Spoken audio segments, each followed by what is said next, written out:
Come on, you can pull it. There you go. Put your hands in there and wash your hands and face. Yes, he can get up out of bed if I tell him to take me get up. Put on your face. But then from that moment on, virtually everything has to be done for him. On your face, like that. It's as simple as that. Right, put on your face. Or I'll have to. Right, that's it. From taking him along to the bathrooms to starting his daily routine and all the way through the day. Other way, turn around. That's it, like that. That's it, that's it. There you go, like that. Slowly, careful. And that's 24/7? Yeah. It's 50 miles each way, so it's a 100-mile round trip. My name's Julia. I care for my husband Bob. We live in Essex. What are you hoping for today? I hope he'll make me laugh. He usually does. I hope he'll recognise me. What's harder for you, having him in hospital or having him at home? It's been harder at home, and it will be hard again.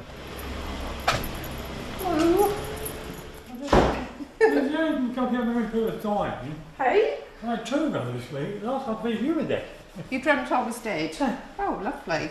Well, the other day when I rang you, you told me you were on a ship. Do you remember that? I was on a ship. Where were you going then? Don't know. Oh, okay. I think. Bob has dementia, he has Parkinson's, and he has diabetes. That causes a number of problems for him, a number of problems for me, his carer. Full-time carer. I had to give up my job to look after Bob. Ready? 1, 2, 3. Good man.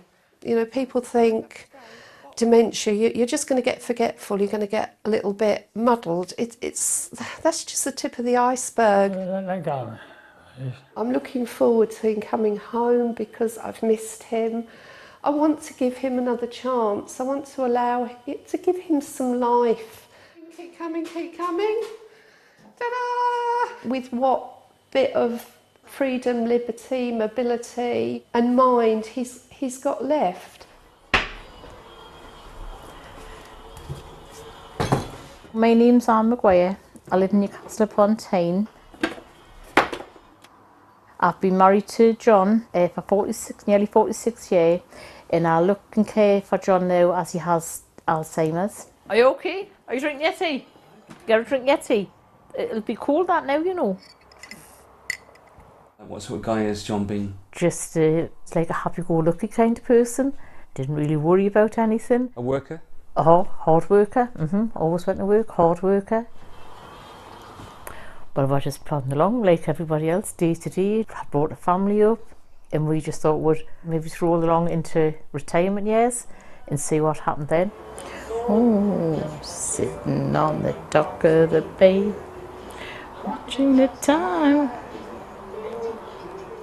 But unfortunately, that didn't really materialise because obviously John was diagnosed in 2012 when he was 57.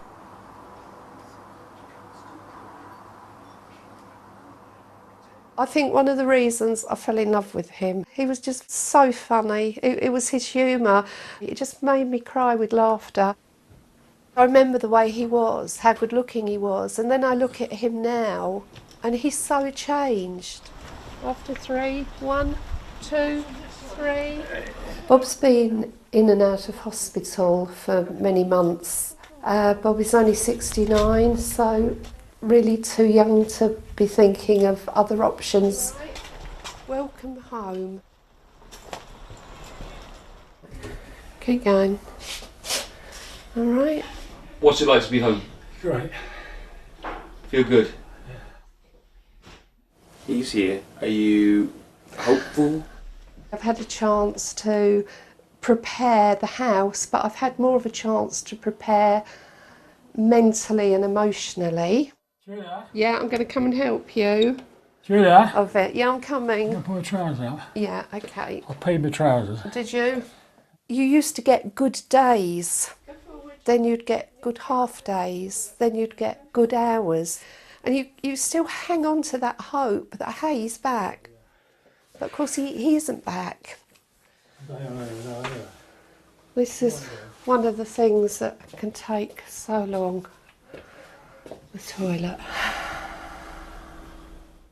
I think I'm quite positive. My body, I think, is telling me otherwise.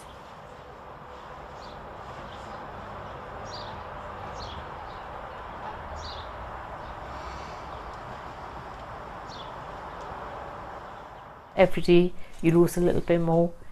No matter what you do, that'll never come back. Next one. It's a cruel disease, isn't it? It's awful. There's going to be no happy ending whatsoever. Right, are you coming? And it's just awful. Finish making your cup of tea. Okay. John? Yeah? What do you think of Anne? What do you think about Anne?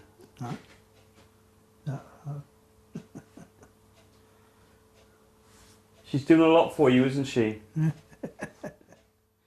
All you get back is knowing that you're doing your best. Right, you're going to go for it then? Yeah. Straight up the stairs to bed? Yeah. Bob, go forward. Don't lean back on me because we'll both go down the stairs. Is it getting more difficult to love the man that you love?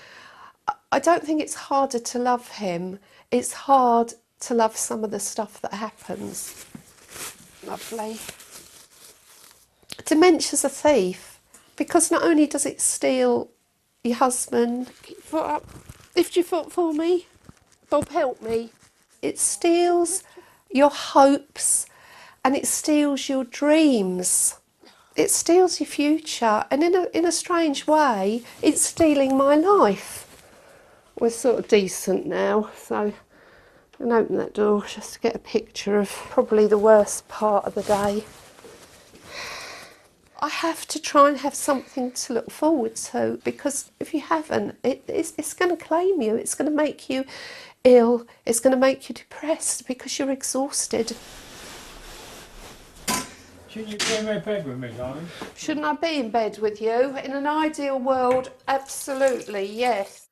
It's not the dementia that is killing me, it's exhaustion. God bless you. Oh. Yeah, sleep tight. No. Don't wake me up.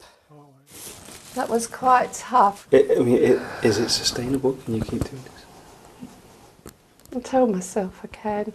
Tell myself I can for him.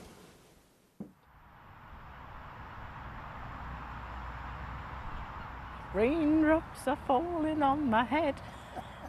And just like the guy who's feeling too big for the bed. I suppose you just have to like try and grasp onto bits what you think still you might get something out of. And that's what I try to do.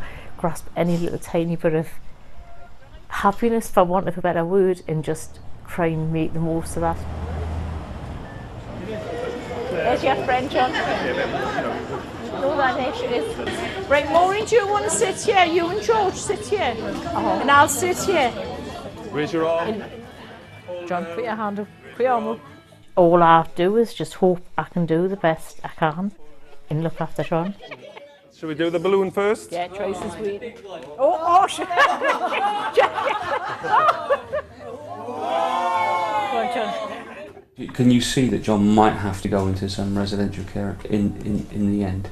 Being realistic, that probably will happen. That's tough. It is, but then it's tougher for John. And he doesn't know, so I don't think about myself. I haven't got time to. You're very tough on yourself. And you're very lovely to him. It doesn't always seem that way. Mum. Mum. Mum. Mum. Bob. Sit up for me.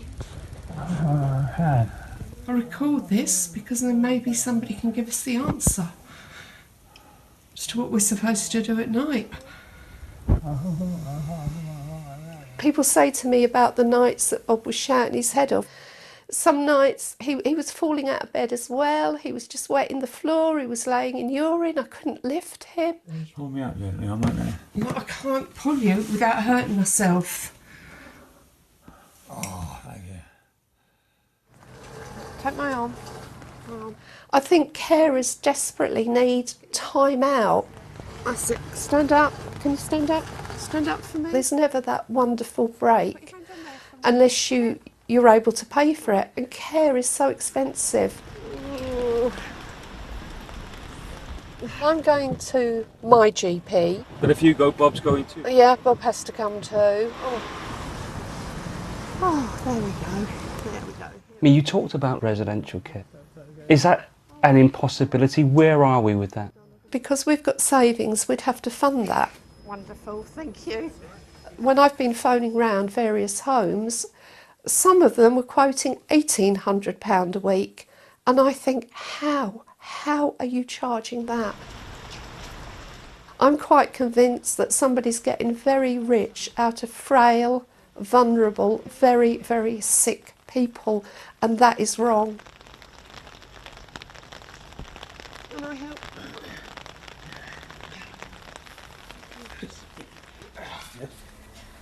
See if there's any more? Oh, well, there. Who's on there? Who do you know on there? Anybody you can see on there who you remember? Remember who that was? No. Was it Amanda? No, Amanda? Amanda, or did we call her Lou? Remember when we used to call her Lou? Lou and I. We connected to that, did you see? As soon as I said Lou, there was that Lou on there. I try not to think about it too far ahead because no one knows what tomorrow's going to bring. What about the future? I'm worried about that probably from day one. Because of the money? Yeah. I probably couldn't afford to live here because it would take all John's money with him anyway. So really, if it was this moment in time, I would be left with nothing. I mean, after all the care you're giving, you could still end up with nothing. Scary. It's very scary. Very scary.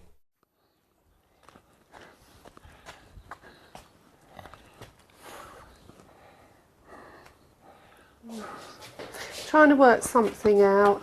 Yeah. It's in his head. He knows what he's going to do, but there's windows with dementia. It's almost like the brain fires up and people are able to do things, and then suddenly they're not. And that's where that bit of hope comes in, when they're okay and you think, I've got them back, but you haven't. I find a big thrill. He can't do things, so he can't organise, he can't sort, he can't plan. He's lost those skills and those abilities. When Bob's not rested well, he's not very good mobility-wise.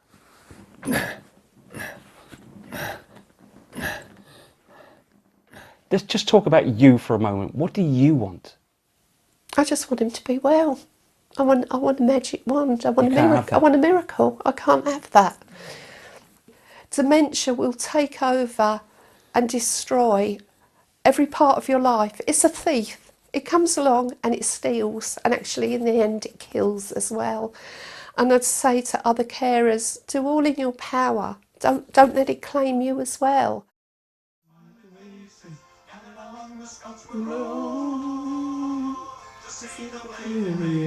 The loneliness is just terrible. Only part of him's here. Only part of him. There's a massive part missing. It's not really John. It's not really him now, but it is. It's still John. Still John Maguire, but it's a different John.